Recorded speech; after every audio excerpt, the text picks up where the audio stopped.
शिक्षक कभी साधारण नहीं होता। આ ઉક્તિ બનાસકાંઠા જિલ્લાના શિક્ષિકાએ સાર્થક કરી બતાવી છે। તસવીરોમાં જે દેખાઈ રહ્યું છે તે કોઈ ઐતિહાસિક સ્થળની ઝાંખી કરાવતું કોઈ એક્ઝિબિશન નથી, પણ અનોખી પ્રયોગશાળા છે। એ પણ વિજ્ઞાનની નહીં, સામાજિક વિજ્ઞાનની। કાણોદર ગામના વતની અને ચાંગા સરકારી પ્રાથમિક શાળામાં શિક્ષિકા તરીકે ફરજ બજાવતા પન્હાસબેન મૂળ સામાજિક વિજ્ઞાન વિષયના શિક્ષક છે।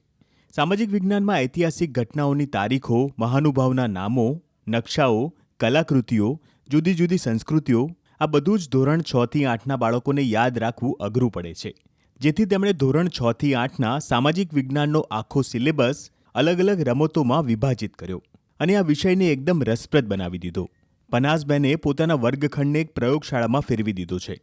પરિણામે આજે બાળકો ક્લાસમાં સાપસીડી, પાસા, મેજિક બોક્સ, પ્લે કાર્ડ અને નકશાની રમત જેવી અનેકવિધ ગેમ્સ રમી ચિત્રોથી બધું જ સરળતાથી યાદ રાખવા લાગ્યા છે। એ પ્રયોગશાળામાં તેમના ક્લાસમાં પ્રોજેક્ટ લગાવેલ છે।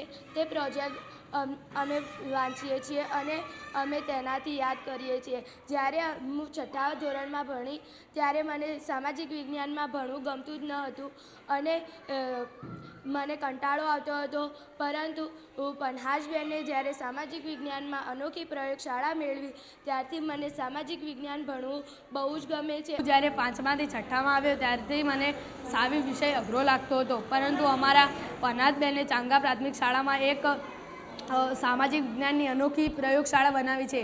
ત્યાં અમે ભારત દર્શન, તાજમહેલ એવા નવા નવા પોસ્ટરો લગાવેલા છે।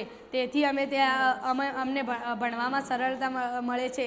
અમારા બેન અમને કંઈ પણ જે ન ફાવે તે અમને અહીંયા શીખવે છે। અહીંયા નવા નવા પોસ્ટરો છે, તેથી અમને તે વાંચવામાં સરળતા પડે છે અને અમને કોઈ પણ જેવા કે તાજમહેલ, લાલ કિલ્લો તે અમને જોવું હોય તે અમે અહીંયા નજીકથી એકદમ હુબેહૂબ જોઈ શકીએ છીએ।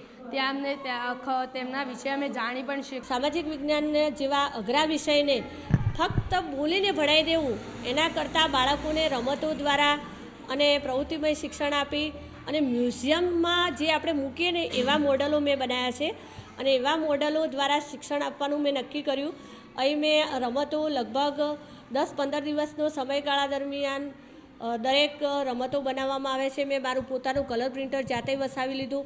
લેમિનેશન મશીન, જે સામાજિક વિજ્ઞાનની પ્રયોગશાળા બનાવવા માટેના જે ટૂલ્સ જોઈએ ને એ બધા મેં પોતે ઘરે વસાવી દીધા હતા અને ત્યારે આ સામાજિક વિજ્ઞાનની પ્રયોગશાળા આજે સુંદર રીતે નિર્માણ થઈ છે।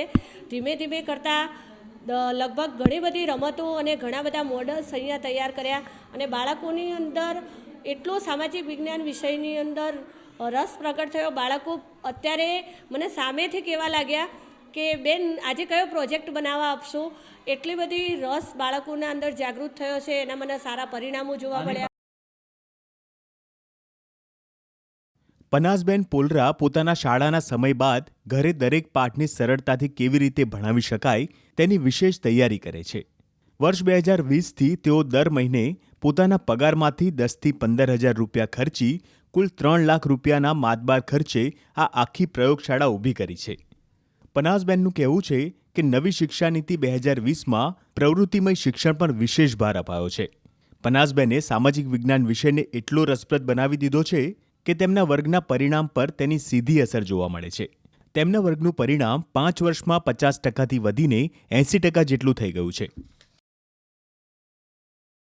અમારી પ્રયોગશાળા પન્હાસબેન જોરદાર બનાવી છે અને પ્રયોગશાળાની બીજા શિક્ષકો પણ એનું માર્ગદર્શન લે છે અને અમારા બાળકો એટલા હોશિયાર અને તેજસ્વી છે કે જે પણ જોવા આવવું હોય તો અમારી પ્રયોગશાળા જોવા માટે આવી શકે। બાળકોમાં ઘણો જ બદલાવ આવ્યો। અમારા બાળકો અત્યારે ફર્સ્ટ આવે છે, બરાબર, અને બાળકો જોરદાર હોશિયાર બન્યા। એમના સ્વખર્ચે બેન તો બહુ ઉત્સાહી છે અને લાગણીશીલ છે। શિક્ષણ એના પગારમાંથી શિક્ષણ પાછળ પણ બહુ પૈસા ખર્ચે।